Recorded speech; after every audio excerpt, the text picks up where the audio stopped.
Bonsoir à toutes et à tous et ravi de vous retrouver comme tous les soirs sur Média TV dans 60 minutes pour comprendre. Nous sommes le mercredi 2 mars et nous sommes en direct pendant 60 minutes et vous le savez, nous essayons de décrypter pour vous ce qui fait l'actualité nationale et internationale. N'hésitez pas à réagir comme d'habitude sur les réseaux sociaux, sur la page Facebook de Média TV ou sur le compte Twitter de l'émission sur le hashtag 60MTC. Vos questions et vos réactions nous permettront d'alimenter notre discussion de ce soir avec les invités qui ont accepté d'être avec nous. Ruth Ann Stevens-Klitz, vous êtes porte-parole et première secrétaire de l'ambassade des États-Unis à Rabat. Merci d'avoir répondu à notre invitation. Merci. Mohamed Jermouni, vous êtes professeur honoraire aux universités Mohamed V et Hassan II et vous êtes également chroniqueur sur le quotidien économique L'Économiste. Et enfin, Jeremy Gunn, vous êtes professeur de droit et de sciences politiques à l'Université internationale de Rabat. Merci d'avoir répondu à notre invitation ce soir. C'est une étape cruciale dans la course à la présidence. Aux États-Unis, c'était hier le Super Tuesday. Chaque premier mardi du mois de mars, de l'année électorale, plusieurs États votent en même temps lors des primaires pour départager les candidats des deux principaux partis politiques, le Parti démocrate, le Parti républicain, et désigner ainsi leur candidat officiel au présidentiel.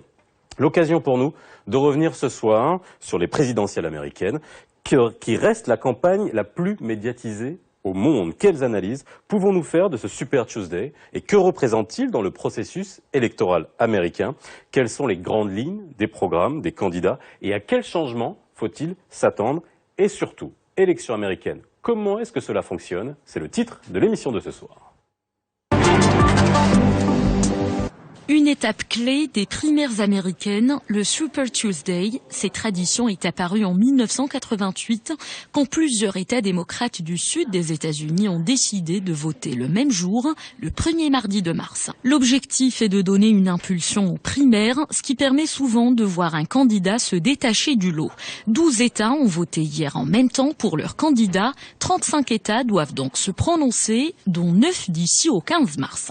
Côté républicain, le mania de l'immobilier, Donald Trump a remporté le plus grand nombre d'États, l'Arkansas, la Géorgie, le Tennessee, l'Alabama, la Virginie, le Vermont et le Massachusetts, suivi de l'ultra-conservateur Ted Cruz qui a eu droit à une victoire sur ses terres au Texas. Marco Rubio a remporté le Minnesota, mais Ben Carson et John Kasich n'ont remporté aucun État. Donald Trump a donc fait un pas de plus vers l'investiture républicaine. Sur les 30% de délégués attribués à ce jour au fil des primaires, le mania de l'immobilier en a obtenu 285 contre 161 pour Ted Cruz. Dans le camp des démocrates, l'ancienne secrétaire d'État Hillary Clinton s'est imposée dans les États du Sud, en Géorgie, en Virginie, dans le Tennessee, l'Arkansas, le Texas, l'Alabama et le Massachusetts, là où les minorités comptent sur elle. Quant à son rival, le sénateur Bernie Sanders, il comptabilise 4 victoires. Après le Super Tuesday, Hillary Clinton compte sur le soutien de 544 délégués contre 349 pour son rival. Selon des spécialistes, Madame Clinton dispose d'un atout de taille. Elle totalise davantage de super délégués que son rival.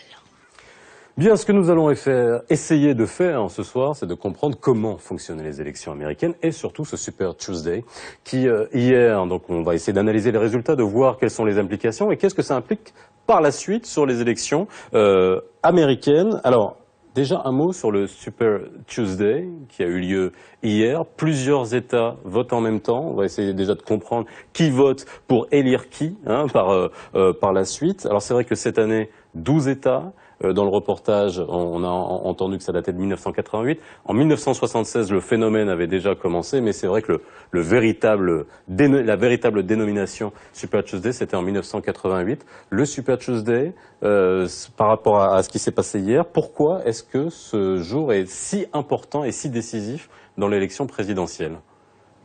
Normalement, c'est les élections primaires aux États-Unis, c'est l'opportunité pour chaque parti politique de désigner donc leur candidat préféré.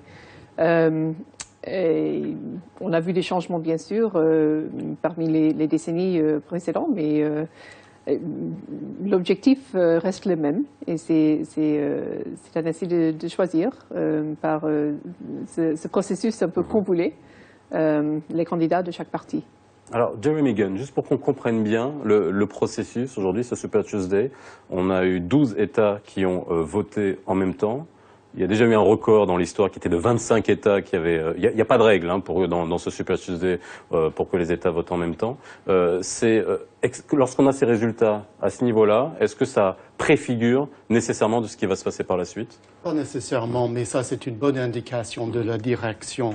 On peut dire que après Super Tuesday, on voit que probablement le candidat du Parti démocrate c'est Hillary Clinton.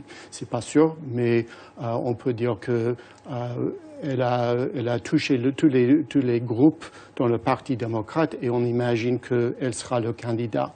Pour le Parti républicain, c'est pas aussi sûr que ça, mais c'est sans question, c'est Donald Trump qui a gagné hier. Mais quelque chose qui est important de noter, c'est même que Donald Trump a gagné plusieurs États.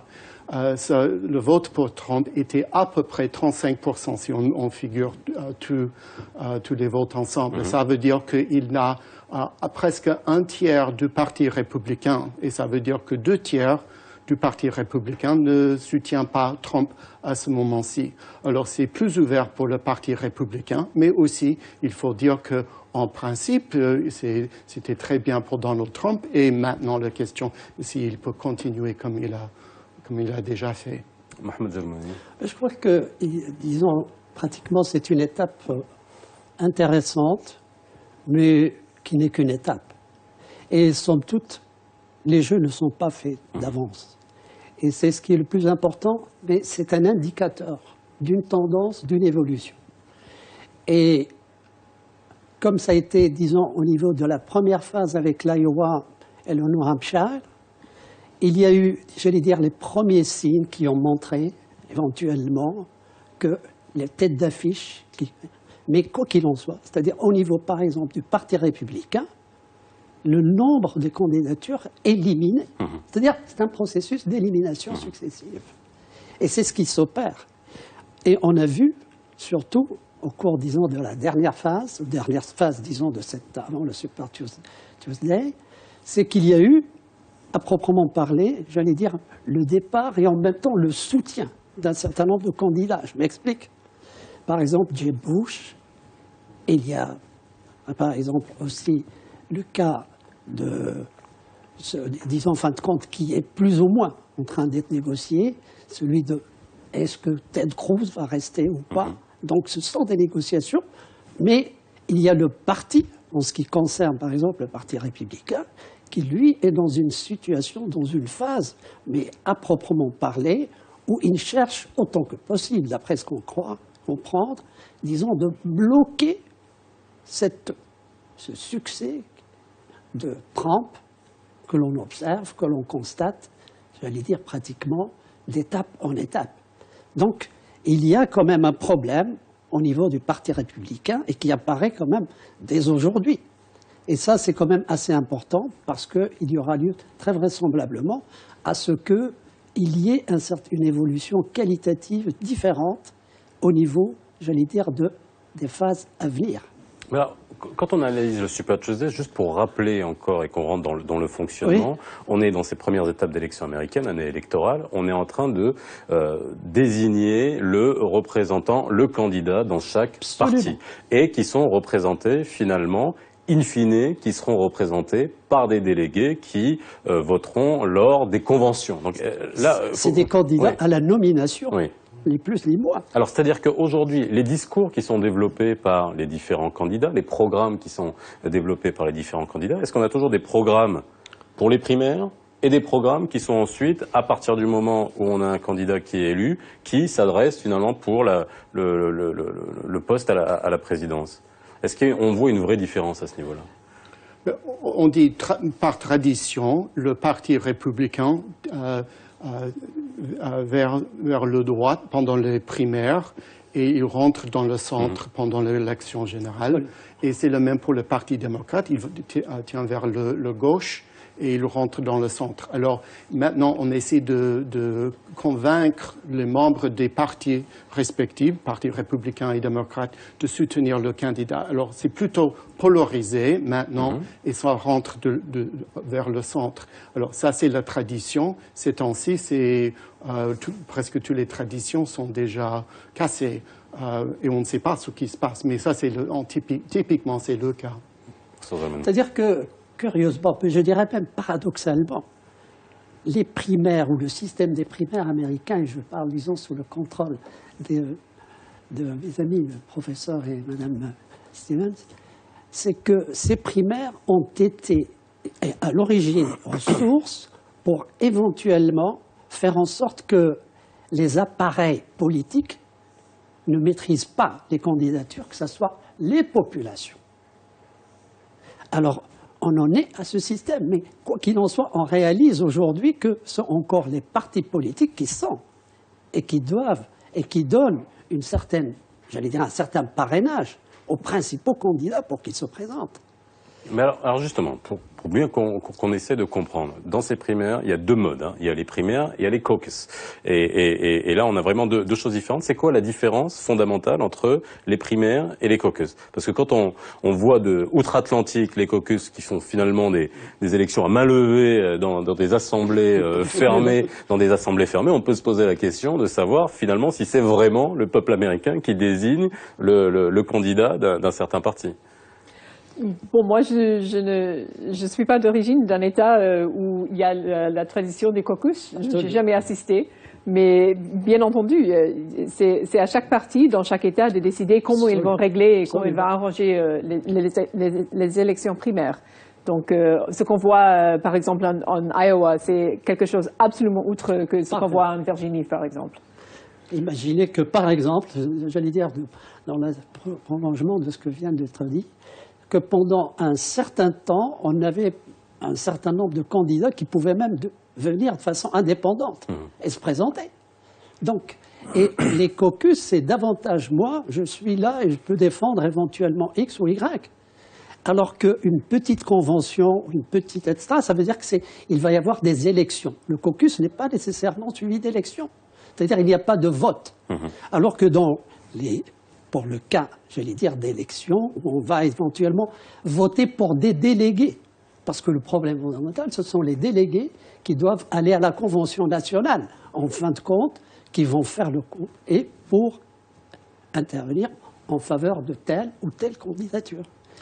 Peut-être on peut dire que la différence le plus important entre le caucus et le primaire. Les primaires sont plutôt comme une élection générale. On a le bulletin et on met le bulletin dans la boîte et on compte les votes après. C'est comme une élection générale. Pour les caucus, c'est complètement différent et ça devient d'une tradition populiste aux États-Unis. Ça veut dire qu'on a les petites réunions. Alors pour une petite région, alors on peut avoir une dizaine de personnes dans le caucus, on peut avoir une centaine de personnes. Et c'est une discussion. Il y a quelqu'un qui représente chaque candidat et on donne les raisons pour soutenir le candidat. Et après le fin, on a le vote dans le meeting. Alors c'est dans une meeting avec les gens au lieu d'aller vers pour le scrutin seulement. Imaginez que, par exemple, il y a un certain nombre d'États, comme l'a dit Madame la Première secrétaire. Vous êtes originaire de quel État? De Ohio. Ohio. Et il y a certains États, par exemple l'Alaska, etc., où le système des primaires n'est pas accepté à proprement parler. Donc, ce qui fait que ce n'est pas à proprement parler, comme l'a dit Madame, quelque chose qui est contraignant. Ça ne s'est généralisé qu'à partir des années 60, disons du siècle dernier. Au moment des contestations. Oui, c'est-à-dire que là, les grandes contestations populaires aux États-Unis. On a commencé en fin de compte à ce qu'il y ait un système de primaire. Ça veut dire quoi? C'est un système de filtre qui filtrait un petit peu les candidatures, mais qui n'était plus du ressort uniquement des partis politiques. Mais c'est l'opinion, il y avait une certaine proximité. Donc ça, l'un des avantages. Donc on cherchait à aller vers plus de démocratie, c'est-à-dire d'être beaucoup plus proche des populations.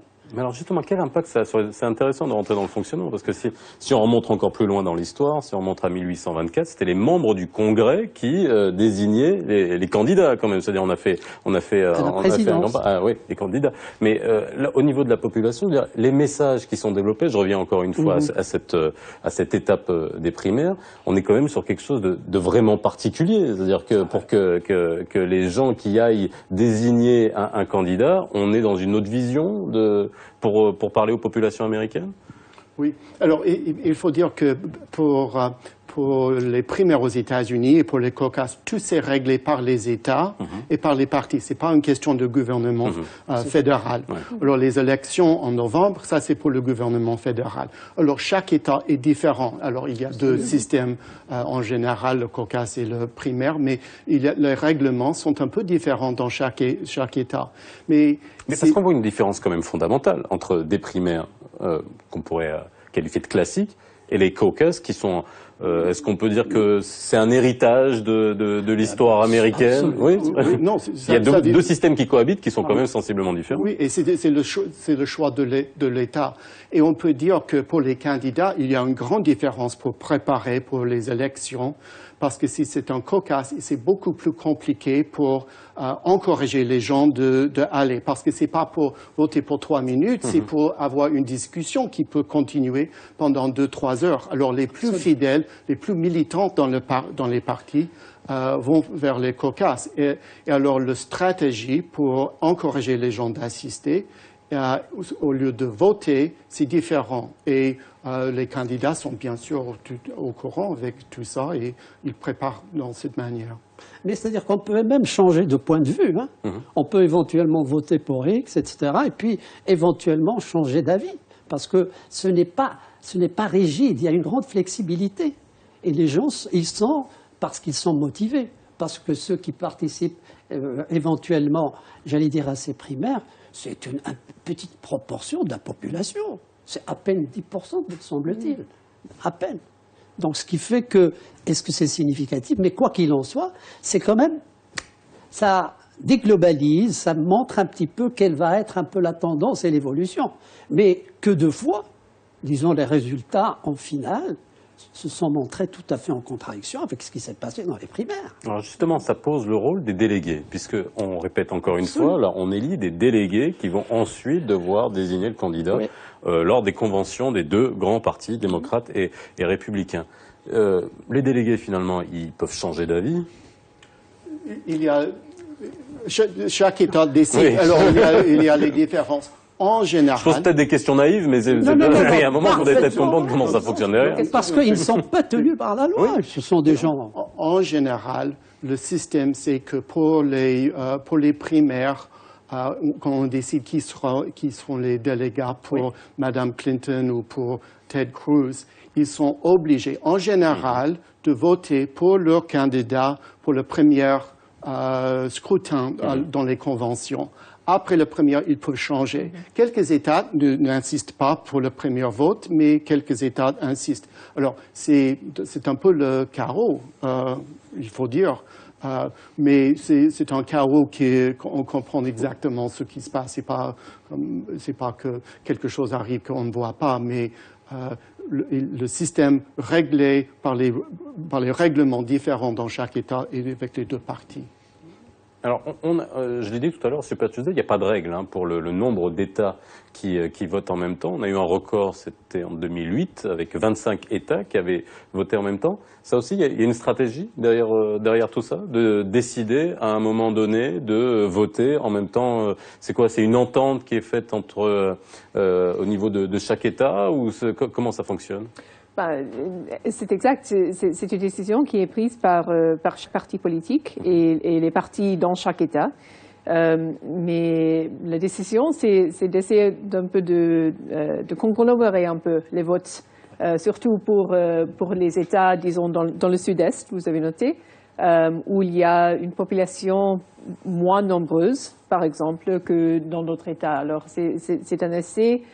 parfois, pas pour chaque État bien sûr. On a parlé tout à l'heure de Virginie et de Texas où il y a des populations très importantes, mais pour d'autres pays, c'est un essai de conglomérer un peu l'électorat dans ces États pour avoir une décision pour les partis un peu plus tôt dans le processus. Parfaitement, parce que bientôt, par exemple, l'État de New York et celui de Californie, qui sont les plus populeux, les plus, j'allais dire, denses. La Californie, c'est le 15 mars, c'est mi-mars. Je dis, en fin de compte, c'est pratiquement cette densité qui interviendra, donc ce qui fait que l'effet démographique va intervenir. Donc ce qui fait que le Super Tuesday, il montre un petit peu, j'allais dire, cette phase intermédiaire entre la première, disons ce qui était de l'Iowa et New Hampshire, et les États qui vont voter, c'est-à-dire les plus massifs sur le plan population.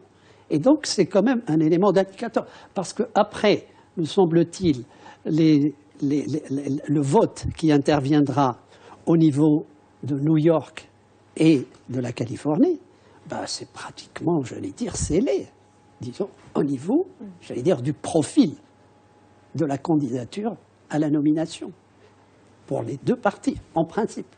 En principe, je dis bien en principe, parce qu'il y a toujours des surprises qui peuvent intervenir. Imaginez, je dis simplement une petite parenthèse, je ne sais plus, qui a été, disons, on avait dit par exemple que si par hasard il devait y avoir, ça c'était après le New Hampshire, quelques problèmes ou quelques difficultés pour Mme Clinton, il n'est pas exclu que M. Bloomberg se présente.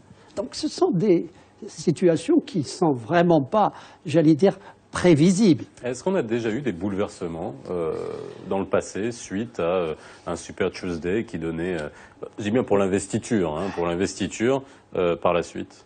Alors, l'importance de Super Tuesday, par la tradition, c'est une tradition qui n'est pas très longue, mais quelques années, que chaque fois qu'il y avait un candidat qui a bien gagné le Super Tuesday, il est devenu le nominé de parti.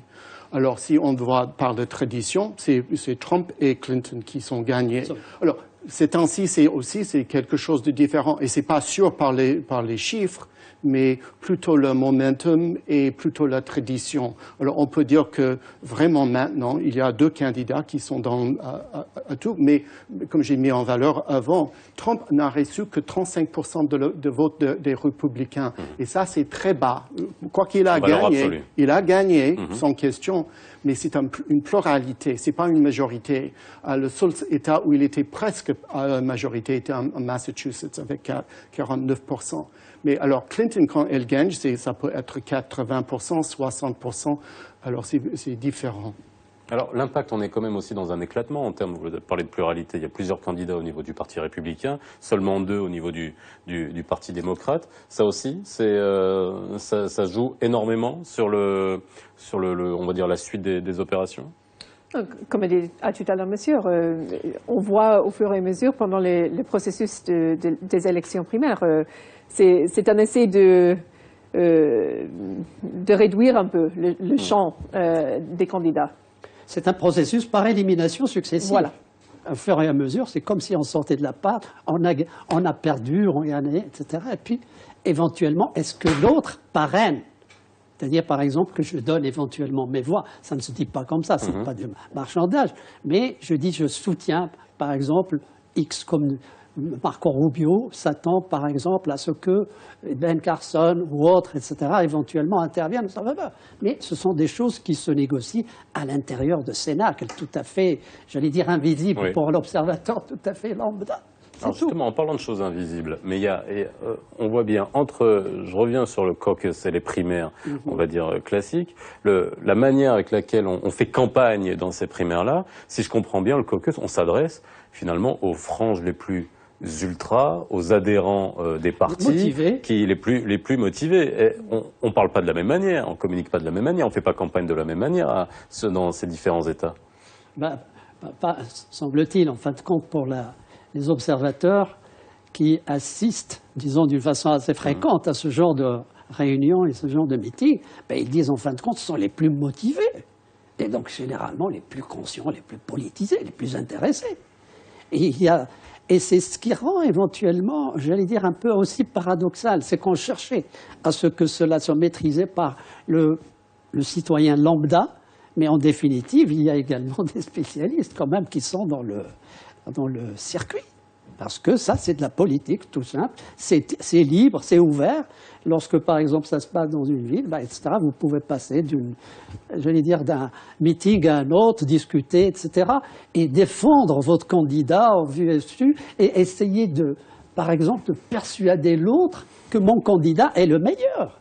Donc, c'est des choses, mais véritablement extrêmement intéressantes et très originales. Oui, c'est très original. Mais ça remonte à l'histoire des États-Unis. Et chaque État, comme l'a dit monsieur le professeur, etc., a sa propre tradition. Il y a les usages et les coutumes de chaque État. Alors quand on voit ça d'ici, quand on voit ça, je dis encore, outre-Atlantique, on regarde quand même la plus grande démocratie du monde. Est-ce que ce système-là, je ne vais pas remettre en cause le système électoral américain, mais c'est vrai que ça pose quand même des questions sur la représentativité populaire. Est-ce que ça, ce sont des débats qui existent aujourd'hui aux États-Unis, qui, d'un point de vue constitutionnel, où on se demande s'il y a déjà eu des évolutions, on l'a bien dit, à partir des années 60, mais est-ce qu'il y a une vraie réflexion à ce niveau-là, ou c'est quelque chose qui est totalement admis aujourd'hui dans l'imaginaire américain? Mais vous venez de dire, est-ce que ça pose des problèmes constitutionnels? Il faut vraiment renforcer que les élections primaires n'ont absolument rien à voir avec la Constitution. Rien à voir avec la Constitution. Absolument. L'évolution des partis politiques aux États-Unis a commencé après la Constitution. Et il y avait même notre premier président, George Washington, qui avait constaté qu'il était absolument contre l'introduction des partis politiques dans la politique américaine. Et on l'a traité de monarchiste. Oui, la Constitution ne discute pas les partis, et comme elle a dit, et aussi James Madison, qui était le plus important pour écrire la Constitution, il était contre les partis politiques. Mais c'était inévitable qu'on a quelque chose comme ça. Ils étaient un peu trop idéalistes. Et je pense qu'au fond, pour comprendre les États-Unis, il faut dire que c'est la première démocratie moderne dans le monde. Mais c'est le XVIIIe siècle. Il y a longtemps. Alors, et les idées qui marchaient très bien pendant le XVIIIe siècle, qu'on se réunit dans la maison de quelqu'un et on discute les choses, il y a beaucoup de sens de ça. Maintenant, dans le XXIe siècle, c'est un peu curieux. Alors, il y a les traditions. En principe, on ne discute pas si on devrait continuer ou non, parce qu'on est assez content avec un peu de carreau et la tradition d'avoir les différences. Et la question qui est vraiment fondamentale, si on devrait changer aux États-Unis, c'est le système de collège électoral. Ça, c'est pour l'élection de novembre. Et on discute ça de temps en temps, mais finalement, ça ne change pas et il n'y a pas un mouvement pour changer ça. Mais il faut mettre en valeur, ça vient du XVIIIe siècle et c'est pas le XXIe siècle. C'est-à-dire lorsque, par exemple, à partir de la fin du XIXe siècle, où véritablement la primaire en tant que système électoral une première phase, uniquement pour le choix des candidats et à la présidence, ça a été pratiqué en 1901, la première fois où ça s'est passé. Donc c'est quelque chose qui peut être ancien, mais aussi très nouveau. Et si on doit éventuellement revenir à l'histoire, et c'est peut-être assez croustillant parce que ça a un rapport un peu avec le contexte marocain de l'époque. Theodore Roosevelt, et il défendait entre autres, il y avait un problème où, disons, un brigand du nord au Maroc, etc., avait pris en rançon une famille américaine, et on a failli éventuellement. Et donc, dans le processus même, j'allais dire, de la discussion politique à l'époque, etc., c'était un sujet de discussion et qui était la première fois effleuré, disons, sur le plan international. Voilà, dans un contexte où on se préparait à la nomination et à la désignation du futur président. Mais c'est simplement comme candidat. Et donc, le cas de de ce brigand marocain qui, etc., pour le Ressouli, voilà, etc., et qui avait défrayé la chronique à l'époque. Et même il y a eu, j'allais dire, en fin de compte, un petit régiment américain qui avait presque posté à Tanger, parce qu'on voulait aller chercher ce brigand, etc. Et finalement, tout s'est bien passé, tout s'est terminé. C'est dire que la campagne électorale battait pratiquement le plein, et c'était la première fois où il y avait les primaires. Alors, en parlant de campagne, on va s'attarder bien sûr sur Donald Trump, Hillary Clinton, le phénomène Trump, bien sûr, puisqu'on regarde ça de très près. Beaucoup d'éditos vitrioles dans les médias, dans la presse, aussi bien américains qu'européens. On fait une petite pause et on revient là-dessus juste après.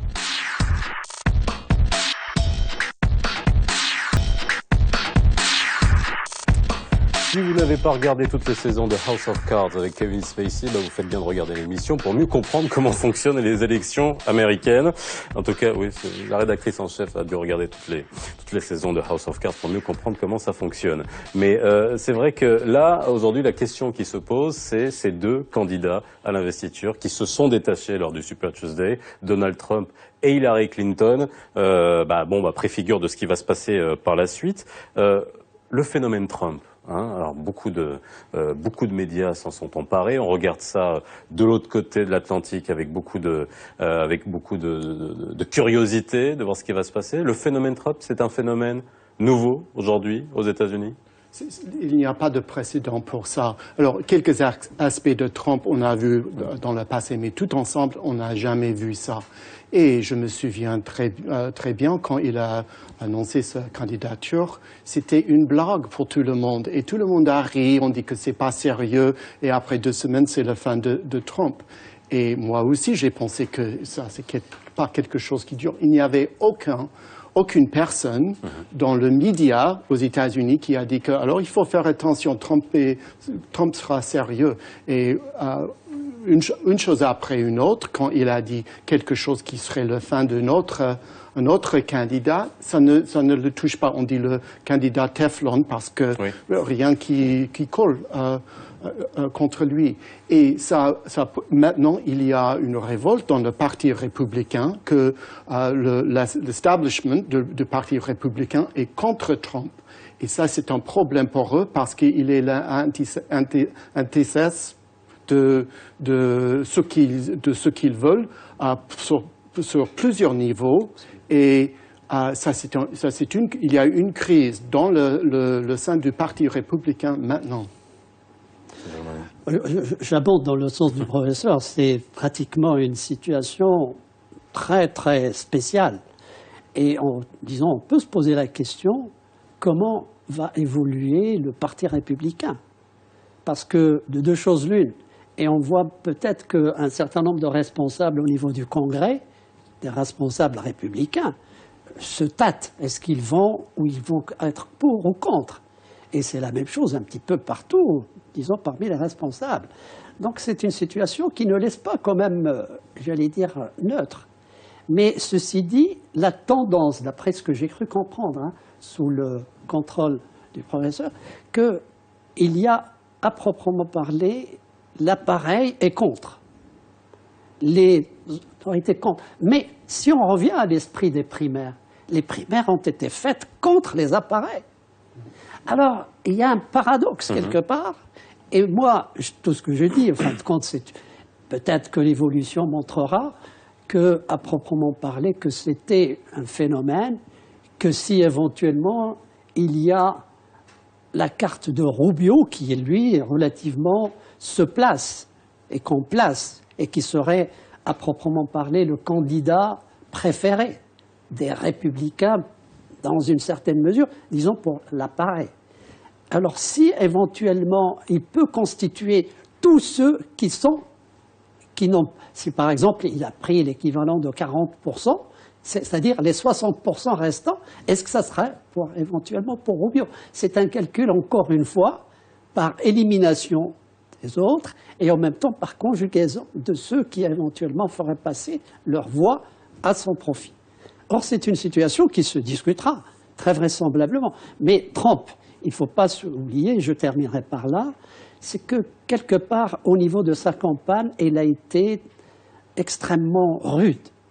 Mais en même temps, il y a véritablement, en fin de compte, un populisme qu'on n'a jamais vu, en fin de compte, entre guillemets, je me permets juste de le dire sous votre contrôle, un populisme de droite, en même temps qui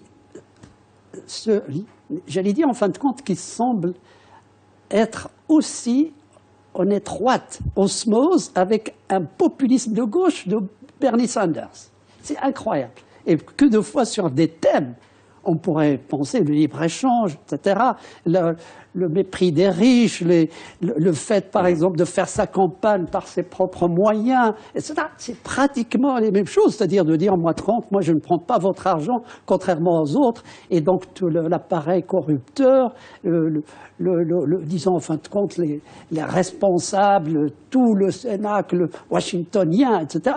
Donc c'est véritablement, quand même, j'allais dire, un débat qui, disons que les populations, même puisque ça a été médiatisé, semblent vraiment très intéressées de suivre. Pardon. Alors, on reviendra sur les programmes des deux candidats. Vous avez souligné quelque chose qui est important pour qu'on comprenne aussi le financement. Le financement de la politique, qui est quand même un point focal des élections américaines. On regarde un sujet de Manal Ardali, on revient juste après. Qui succédera au président américain Barack Obama? Pour répondre à cette question, plusieurs étapes sont à franchir. Avant de désigner le 8 novembre prochain le nouveau locataire de la Maison-Blanche, les Américains doivent d'abord départager les nombreux prétendants au poste durant les primaires. Chacun des candidats engrange des délégués à l'occasion des primaires organisées par l'État ou des caucus organisés par les partis eux-mêmes dans tous les États et territoires américains. Les candidats vainqueurs seront investis lors des conventions nationales de chaque parti. Objectif, mieux faire connaître le candidat investi avant le lancement de la campagne officielle. Le président est donc élu tous les 4 ans au suffrage universel indirect. Il peut se représenter pour un second mandat. Le président américain sélectionne les candidats aux postes gouvernementaux, mais leur nomination dépend du Sénat. De même pour les juges de la Cour suprême. Inversement, le Congrès dispose d'un droit d'opposition à un veto du président. Il peut même engager une procédure de destitution du locataire de la Maison-Blanche, ce locataire qui assure l'équilibre entre les pouvoirs exécutifs, législatifs et judiciaires. Alors, le financement. Alors, qu'on comprenne bien comment ça fonctionne aux États-Unis, quand par rapport, on compare à des démocraties comme la France, par exemple, où on regarde de près les comptes de campagne des candidats, avec une certaine réglementation, intervention par rapport aux comptes. Aux États-Unis, finalement, pouvez-vous nous expliquer comment ça fonctionne en termes de financement? Quelles sont les obligations? On peut dire que, pour donner un péjoratif, c'est scandaleux. Mais il faut qu'un candidat qui est sérieux, qui va jusqu'à novembre, doit avoir beaucoup d'argent, quelques cent millions de dollars, pour les achats de médias, pour mobiliser les militants, etc. Alors, il faut avoir beaucoup d'argent. Alors, le candidat... Alors, ça commence dès maintenant, ou les grosses machines financières se mettent en place dès après l'investiture? Oui, déjà, il y a, dans un sens, plusieurs parties, mais il y a des riches qui contribuent. Alors, il y a des limites, et c'est compliqué, on peut discuter, mais il y a des riches qui contribuent. Aussi, il y a les gens qui donnent un peu d'argent. Alors, quelques-uns ont touché on peut dire les petits gens qui donnent $10, $100, comme ça, au lieu de quelques $1000. Et Obama a été très effectif avec ça. Et Bernie Sanders, ces temps-ci, est très effectif avec ça aussi. Alors, et on peut gagner. Alors, Bernie Sanders a gagné plus d'argent que Hillary Clinton au début de l'année, avec plusieurs petites donations des gens. Mais le système est rempli d'argent et ça a un effet qui déstabilise le politique, à mon avis. Imaginez tout simplement, comme cela vient d'être dit, que par exemple Bernie Sanders mobilise, j'allais dire, en même temps, on fait un slogan et en même temps, j'allais dire, une possibilité de se pourvoir en fonds. Je m'explique. C'est qu'à $27, tarif minimum, maximum, et chacun donne $27. Et en ligne, c'est en ligne que ça se passe. C'est comme ce qui a été fait du temps d'Obama. Et il a récolté énormément. On dit dernièrement, il a pu récolter 40 millions de dollars. Donc ça veut dire, si vous divisez ça par 27, vous allez voir le nombre de personnes qui sont acquises. Parce que pour le faire, il faut également être motivé. Alors que, par exemple, un autre cas, c'est celui de Madame Clinton. Elle avait une possibilité, disons une participation de $2700. On donnait l'équivalent de $2700. Et elle pouvait également bénéficier, d'aller dire, comme cela se passe pour tous les autres candidats, d'un certain nombre, j'allais dire, de facilités qui étaient offertes par un certain nombre d'entreprises, sociétés. Or, Bernie Sanders en a fait un motif de combat, c'est de dire, en fin de compte, des gens qui sont à la solde de Wall Street, et c'est comme ça que le pouvoir politique se maintient, c'est parce qu'il y a cette solidarité entre les deux, et lui, il est contre. Donc c'est pour ça qu'il veut avoir une indépendance, une autonomie, et il en a fait, à proprement parler, j'allais dire, un programme. Et ça, c'est fondamental. Trump, lui, tout à fait, toujours sur le plan du financement, il dit, je me finance moi-même, il est milliardaire, tout le monde le sait, et en plus, ce financement, il le fait, il dit, moi, je ne prends rien, j'allais dire, au public, et donc c'est moi qui prends tout en charge, mon avion, etc., etc. Je crois que c'est pas vrai, mais il le dit. Est-ce que ça, c'est un argument aujourd'hui qui tient la route et qui fait mouche au sein de la population américaine de dire, moi, je suis finalement indépendant de tout lobby puisque j'ai pas besoin qu'on me finance, j'ai pas besoin qu'on me donne de l'argent. Est-ce que ça, c'est un argument qui peut faire mouche? C'est difficile de commenter sur le financement des élections. C'est quelque chose qui n'est absolument pas clair. C'est quelque chose où les règles ont beaucoup changé dans les années précédentes. Mais ce que j'aimerais souligner, c'est que c'est un peu différent que le système de financement des élections dans d'autres pays, où il y a un système plus élaboré de financement public pour les élections, pour les partis politiques. C'est tout à fait différent aux États-Unis, où au fond, c'est un système de financement privé pour les partis et pour les candidats. Pour répondre à votre question, je pense que c'est absolument clair qu'il y a beaucoup de monde qui pense que Donald Trump n'est pas corrompu parce que c'est pas nécessaire pour lui de demander l'argent. Et ça a un effet. Alors, c'est pas exactement vrai qu'il n'accepte pas parce qu'il accepte l'argent. Oui. Mais il le dit et il y a des gens qui disent que voilà, il est différent. Il n'est pas un politique comme Clinton et les autres qui acceptent l'argent de Wall Street. Il a déjà l'argent. Alors, c'est une variété de populisme américain qui est curieux. Il n'y a pas des autres, ça existe de temps en temps dans les autres pays, mais quelqu'un qui est riche et les pauvres soutiennent le candidat riche parce que il n'est pas comme nous et on a la confiance parce qu'il est, il est plus efficace et on peut avoir confiance en quelqu'un qui est indépendant. Parce qu'il faut pas, j'allais juste rappeler qu'il y avait des restrictions qui étaient imposées également au niveau du financement des campagnes. Mais la Cour suprême, il y a récemment, en fin de compte, il y a une année ou deux, elle a supprimé ces restrictions, c'est-à-dire en fait que des organismes privés peuvent se créer et éventuellement prendre en charge le financement d'un certain nombre, j'allais dire, de prestations qui pourraient être faites par un certain nombre de candidats, et sans limite. Donc ça, c'est véritablement quelque chose aussi qui est contesté, par exemple, par un Bernie Sanders ou par les autres, de dire, mais en fin de compte, ce n'est pas ce qui est recherché. Et qu'est-ce que vous avez? Vous avez des groupes qui peuvent éventuellement aller se refinancer auprès des hedge funds, c'est-à-dire auprès de fonds spéculatifs, etc., et avoir des ressources. Parce qu'à proprement parler, c'est permis, c'est autorisé. La Cour suprême a statué là-dessus. Et c'est le financement ou la campagne telle qu'elle est financée est devenue aussi un argument de combat dans le cadre, j'allais dire, de cette campagne de la primaire. Et c'est utilisé contre Madame Clinton et c'est utilisé, bien sûr, à bon escient, pratiquement par Sanders. C'est tout ce qu'il dit constamment. Il dit, vous êtes ceci, vous êtes cela, c'est tout. Alors aujourd'hui, je vais poser une question. Finalement, dans l'imaginaire, lorsqu'on voit de loin les élections américaines, on a l'impression que c'est encore du show à l'américaine. Lorsqu'on voit Donald Trump, qui n'a eu aucun mandat public, qui est un milliardaire avec son empire et qui aujourd'hui on voit les résultats qu'il y a eu au Super Tuesday. Les élections américaines ont bien changé depuis les années 60. On se rappelle de Kennedy vs Nixon. On avait un bon communicant en face d'un Nixon qui était tremblant et transpirant à la télévision. Est-ce qu'aujourd'hui ça se joue là-dessus lorsqu'on a une personnalité comme Donald Trump? C'est sa personnalité qui va jouer? C'est la personnalité du candidat, plus qu'on son programme. Aujourd'hui, on va essayer on peut pas aller en détail dans tout le programme des candidats, mais en gros, c'est ça qui joue le plus aujourd'hui? Je connais très bien les débats entre Nixon et Kennedy. Je les ai vus par l'émission. Alors, c'était un débat sophistiqué entre deux personnes qui étaient les politiques sophistiqués.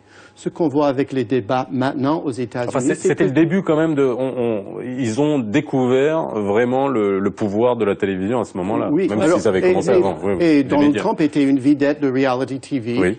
Et alors, il continue exactement comme il était je dois dire que je n'ai pas vu Donald Trump dans le reality TV, mais c'est la même chose d'être provocateur, de dire les choses pour amuser les gens, pas pour dire quelque chose de sérieux. Et on peut dire quelque chose qui sont contradictoires sans problème. Les autres candidats ont peur de dire quelque chose qui est contradictoire, mais Trump, non. Alors c'est l'entertainment plutôt pour lui. Et le fait de n'avoir jamais assumé de fonction publique, c'est quelque chose que les Américains, auquel les Américains n'apportent pas d'importance? Il y a toujours eu une certaine tradition aux États-Unis de pouvoir saisir l'imagination populaire en tant qu'outsider, en tant que quelqu'un qui arrive en dehors du système, en dehors du mandat, en dehors de l'établissement politique. Et ça, ce n'est pas du nouveau. Mais de le voir. Reagan était acteur, mais il avait quand même été gouverneur. Un cowboy qui arrive. Oui, mais il avait été gouverneur de Californie quand même avant. Il avait été gouverneur avant quand même de devenir président. Un mandat électif, vous voulez dire. Oui, il a eu un mandat électif. Il n'y a rien aux États-Unis comme ENA en France. Oui. Il y a une tradition de classe politique. Aux États-Unis, c'est plutôt populaire. Et on n'avait pas quelqu'un comme Donald Trump avant, mais il fait appel à toutes les choses que je peux arriver sans programme et je peux résoudre les problèmes. Et c'est vraiment le cowboy qui arrive dans la ville de l'Ouest où il y a le chaos et il arrive et tout le monde dit voilà, il est puissant, il peut le faire. Mais il n'y a pas de preuve que c'est possible pour lui. C'est-à-dire que, pour un point de vue d'un observateur étranger, lorsqu'on voit ça, on est quand même assez, j'allais dire, édifié de réaliser que, quand même, les thèmes qu'il aborde, il mord par exemple sur les questions de l'immigration, il désavoue la guerre de l'Irak, il désavoue le Parti républicain sur un certain nombre de gros thèmes et il se fait élire. Donc, enfin, il y a, j'allais dire, une situation qui est quand même plus que paradoxale, c'est une situation de fait. Alors, est-ce que et il mord, j'allais dire, avec l'opinion, c'est-à-dire l'auditoire, ses explications, sa façon éventuellement d'aborder les choses, à la fois simples ou à la fois humoristiques, c'est à lui, selon. Mais quoi qu'il en soit, c'est-à-dire, il n'est pas sans effet. Il n'est pas sans effet, et les médias, à proprement parler, quand même, j'allais dire, ont démultiplié ce phénomène. Jusqu'où est-ce que, éventuellement, cela irait? Disons, personne aujourd'hui n'est en mesure de pouvoir dire voilà, ça va se terminer de cette manière, où il est pratiquement, j'allais dire, c'est acquis, c'est à lui, c'est lui qui sera le nominé. Ce sont des choses aussi qui peuvent arriver. Alors, on connaît les relations maroco-américaines, hein, qui sont séculaires, hein, qui sont historiques. Lorsque, et là ce sont des questions qu'on a, hein, qui nous arrivent sur les réseaux sociaux, il y a qu'à recueillir les réactions de beaucoup de Marocains et d'autres pays arabes, lorsqu'on voit les déclarations de Donald Trump, notamment vis-à-vis des musulmans. Ça fait peur, c'est-à-dire qu'aujourd'hui, qu'est-ce que vous répondrez à des musulmans comme nous, à un pays comme le nôtre, qui a peur de voir arriver Donald Trump au pouvoir et qui a des déclarations qui sont clairement islamophobes? Je répondrai avec la parole de Monsieur le Président Barack Obama, qui a dit il y a un mois, quand il a visité les mosquées à Baltimore, que l'islam a toujours fait partie de l'Amérique.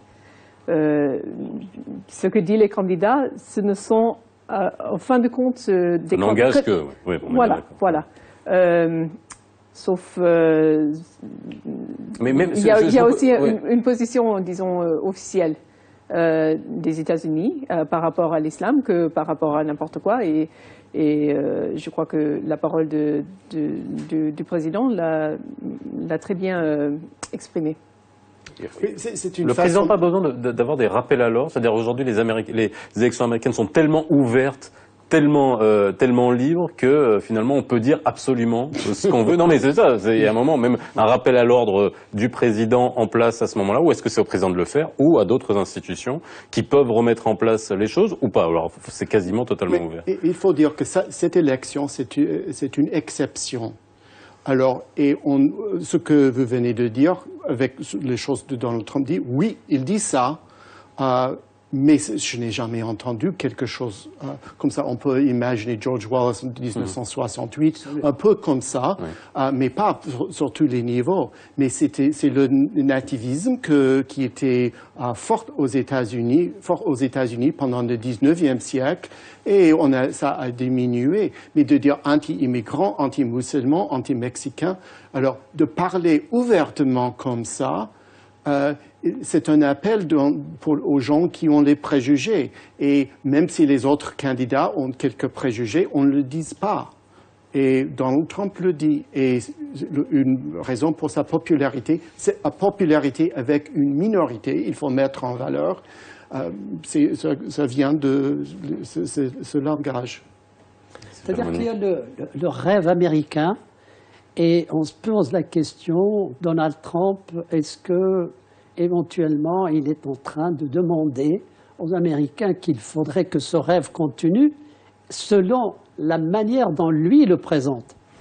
Car ce qu'il y a, c'est de dire que si la mobilité, si l'ascension sociale, et peut-être il y a des frustrations, mais que ce milliardaire ait la possibilité de pouvoir, j'allais dire, défendre, c'est aussi une façon peut-être de donner une certaine image de ce que ces gens-là souhaiteraient ou rêveraient d'être. Alors, je ne sais pas, c'est-à-dire, c'est quand même assez intéressant et c'est complexe, parce qu'il représente quelque part aussi une réussite. Et en même temps, il le dit, voilà, moi, je me suis fait moi-même, sans le dire, et en même temps, en fin de compte, j'en appelle à vous, et j'en appelle uniquement aux Américains, et je cherche la grandeur américaine. D'ailleurs, c'est son grand thème. Alors, qu'est-ce que vous pouvez éventuellement dire? Et ça, c'est quelque chose qui peut... Il revient aux fondamentaux de la déclaration d'indépendance, où il y a le concept de poursuite du bonheur qui est dans la déclaration d'indépendance américaine. Il revient aux fondamentaux, finalement. C'est-à-dire, on parlait de nativité, mais il revient aux fondamentaux à ce niveau-là. C'est de plus en plus, on parle le langage de début des États-Unis et les documents fondamentaux, mais on rentre dans le nativisme de anti-immigrants. Et pour Donald Trump, il peut faire les deux en même temps. Pour dire, on doit faire we need to make America great again. Mais ce qu'il fait, c'est toutes les choses qui étaient le plus problématiques aux États-Unis. Et c'est curieux, ce mélange. Mais c'est un langage de populisme. Alors, on a bien vu, vous l'avez dit tout à l'heure, l'establishment républicain se dresse, hein, finalement. Est-ce que c'est pas la chance pour Hillary Clinton que Donald Trump arrive finalement à l'investiture du Parti républicain? Les républicains ont peur de ça, que si c'est Trump, alors ils pensent qu'ils perdent la Maison-Blanche. Il y a toujours la possibilité d'un troisième candidat, mais ils perdent la Maison-Blanche. Et c'est pas simplement la Maison-Blanche, mais aussi le Sénat et la Chambre des députés. Aussi parce qu'on peut perdre beaucoup si on déteste la personne qui est à la tête du parti. Alors c'est un risque très grave pour les républicains, et l'establishment est très au courant avec ça, et ils ont peur de ce qui se passe. Alors aujourd'hui, revenons, il y a bien sûr toute la politique internationale des États-Unis, mais si on va aux États-Unis eux-mêmes, on a bien vu ce qu'a provoqué et de quelle manière Barack Obama a eu du mal à faire passer l'idée d'une assurance médicale qui profite à 17 millions d'Américains. Aujourd'hui, c'est les principaux débats qui animent la société américaine, quels sont-ils? C'est-à-dire aujourd'hui, on se bat sur quoi? Lorsqu'on arrivera aux questions de fond, Sur quoi on se bat aux États-Unis en termes de débat de société? On peut dire pour l'élection en novembre, les questions qui seront les plus importantes, c'est l'économie. Et s'il y a une catastrophe à l'extérieur, terrorisme, ça serait une autre chose. Le taux de chômage. Alors, toutes les discussions qu'on a maintenant, c'est important maintenant, c'est important pour décider les candidats, mais au fond, si le marché économique est bien en novembre, c'est très bien pour les démocrates et c'est pas bien pour les républicains. Alors, pour le Obamacare, le système médical qu'il a promouvoir, les républicains sont contre, les démocrates sont pour, mais c'est pas une question pour discuter parce que les décisions sont déjà prises pour ça. Mais c'est plutôt qu'est-ce qui se passe aux États-Unis, qu'est-ce que c'est la direction, où est la corruption, qu'est-ce qui se passe avec l'économie. Au fond, ça c'est ce qui touche le plus. En gros, je dirais que normalement, dans les élections générales, c'est plutôt la politique domestique qui intéresse l'électorat que la politique à l'étranger. Donc, des questions d'économie, des questions d'éducation, des questions des systèmes comme ça internes, plutôt que la politique externe. Et c'est ça ce qui est extraordinaire, c'est que, curieusement, ce que l'on observe au niveau des primaires, c'est que le débat de fond est véritablement évacué. Et on est sur des sujets qui sont tout à fait, j'allais dire, marginaux. Et on ne revient au débat de fond qu'une fois qu'il y a eu des nominés, et donc les programmes à proprement parler. Imaginez par exemple, sur le plan fiscal, c'est généralement les discussions les plus importantes.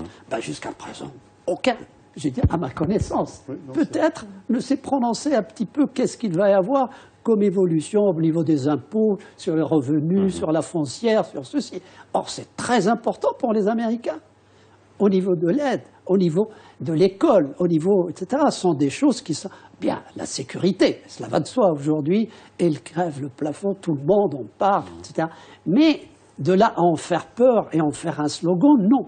C'est-à-dire, en fin de compte, et ce n'est pas uniquement réservé aux Blancs, c'est là où véritablement il y a une erreur, il me semble, disons, de Donald Trump.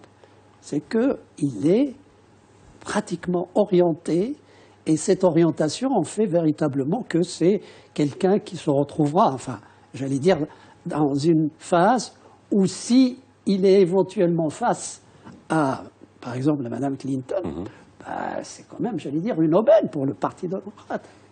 Alors, il nous reste 1 minute. La prochaine étape, alors bon, Californie, c'est le 15 mars. Finalement, les grandes prochaines étapes de ces primaires, ça va être quoi, à part la Californie? Les prochains 15 jours seront très importants. Si Donald Trump continue, c'est la fin. C'est par le 15 mars. S'il est toujours en tête, c'est la fin. Et le Parti républicain doit décider quoi faire avec ça. Alors, les prochains 15 jours sont décisifs. C'est crucial. Et surtout que ce qui se prépare éventuellement, c'est que maintenant, disons, la médiatisation a été faite, une première phase a été réalisée, et il n'est pas exclu que maintenant, en fin de compte, j'allais dire, des conciliabules se passent surtout dans les rangs républicains. Parce que je pense aussi que le Parti démocrate est en train de se préparer aux alternatives. Ça, c'est indiscutable. Mais quoi qu'il en soit, il y a à relever, et ça, c'est un aspect, j'allais dire, juste une nuance, c'est que quand même, Mme Clinton est passée dans les États où, disons, en fin de compte, il y a une forte majorité afro-américaine. Et c'est curieux, par exemple, qu'un Bernie Sanders puisse motiver beaucoup plus de jeunes, beaucoup plus de femmes, beaucoup plus de seniors que Mme Clinton. Donc, même chez les démocrates, je crois qu'il y a encore quelques petits problèmes. Et ce sont j'allais dire, en fin de compte, l'évolution à venir qui montrera, j'allais dire, en fin de compte, comment ça sera établi. Ruth Ann Stephen-Klitz, la communauté américaine au Maroc, c'est plutôt républicaine ou plutôt démocrate? Difficile à dire. Plutôt démocrate. Plutôt démocrate. Les musulmans aux États-Unis sont plutôt démocrates. Et ça a changé avec George Bush. Avant, ils étaient républicains et ça a changé avec Bush. Bien. Merci à vous d'avoir été avec nous ce soir pour mieux comprendre les élections américaines et surtout le Super Tuesday. Excellente soirée sur Média TV, la rediffusion à 22h40, comme tous les soirs, si vous nous avez pris en route, et on se retrouve demain jeudi.